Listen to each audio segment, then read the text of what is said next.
joining us today. We want to go over our 2050 model Ironworker today and show you the features and capacities of this machine. First of all, it's the model SPP2050. SPP stands for shear, press, punch, and the 2050 is 20 tons on the press, 50 tons on the Ironworker features. All right, so first of all, we'll go over the standard basic features that come with the machine when you buy it as a basic package. It comes as a 4-station machine, angle shear, flat bar shear, punch, and press.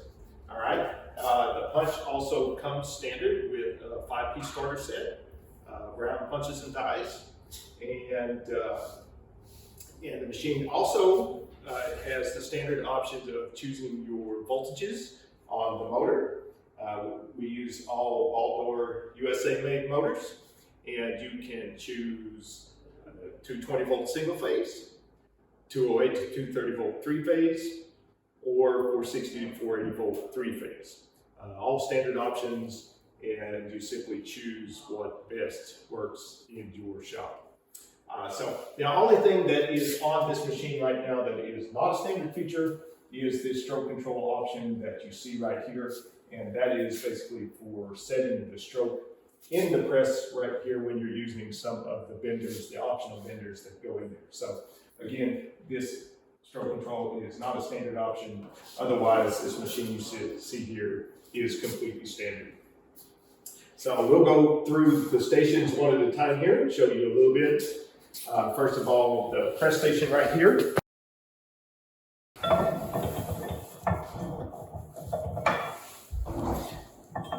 So we have there just a standard H-frame press bed, and it comes with a set of press blocks like that made a flat table, as you saw, and you can pull them out and use them for press blocks. And it comes with one press ram cap right here for general pressing function, simply to protect the end of the shaft there. And of course, you can use that for anything you use a standard 20-ton H-frame press for, whether you're straightening parts, forming parts, making your own little die sets to go in there, or pressing bearings, whatever it is, you can use it for that. Now, with that, I will just talk about the standard control valve here just a little bit. How it controls the machine is very simple, and we do have other control options, electronic as well, but this is the most basic and standard, and actually probably my favorite, because it is very controllable. You can control the speed. First of all, you pull up, the machine goes up. You push down, the machine goes down. You let go, the machine stops. Very simple. And you can feather or control the speed simply by how far you open the valve. So we'll put that back in here, and we'll move to the angle shear.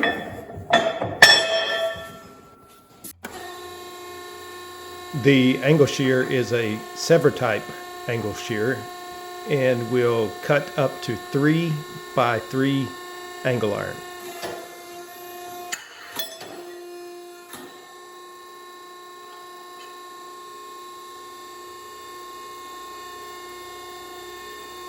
And now we'll move over to the flat bar shear.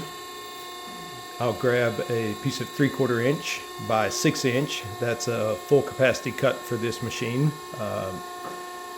6 inches of 3/4, 10 inches of half, or 14 inches of 3/8.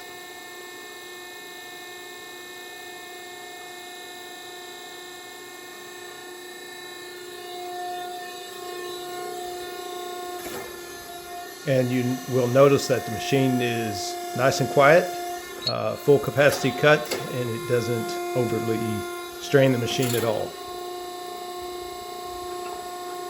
And now we'll go ahead and move around to the punch station here. And again, we're going to do a full capacity punch. We're going to punch a 3/4, actually a 25/32 hole in 3/4 inch plate here.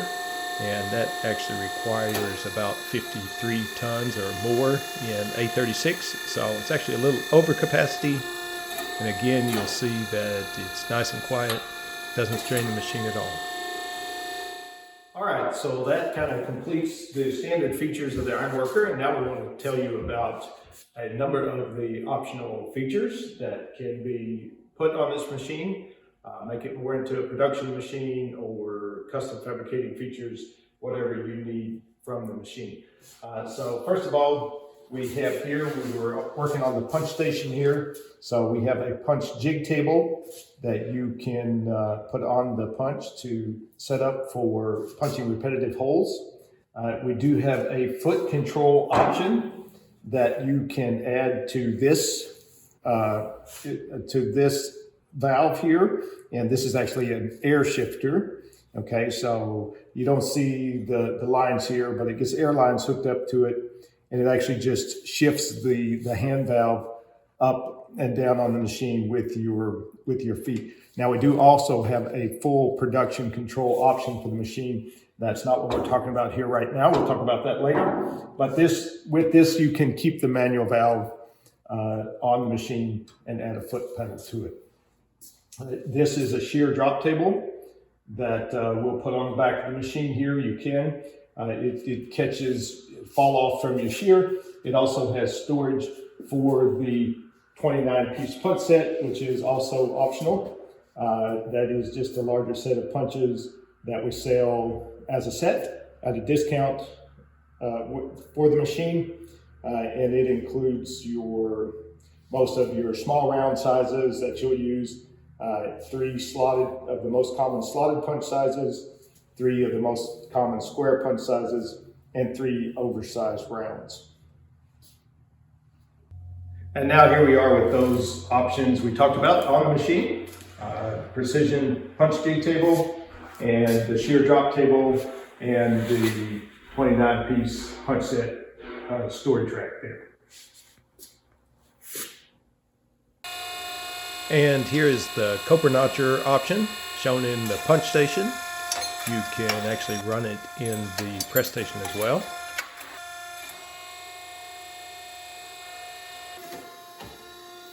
Here is the 18-inch press brake option.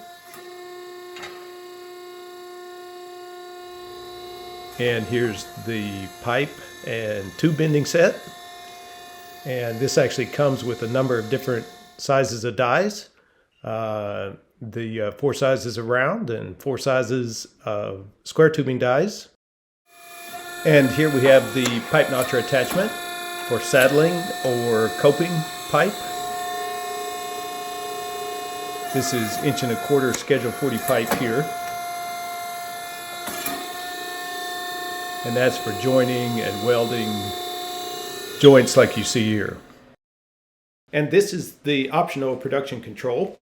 This gives you a electronic control with a foot pedal, speed control, a cycle control, and upper and lower limits. This allows you to set up repeatable production cycles with stroke limits in any station of the machine.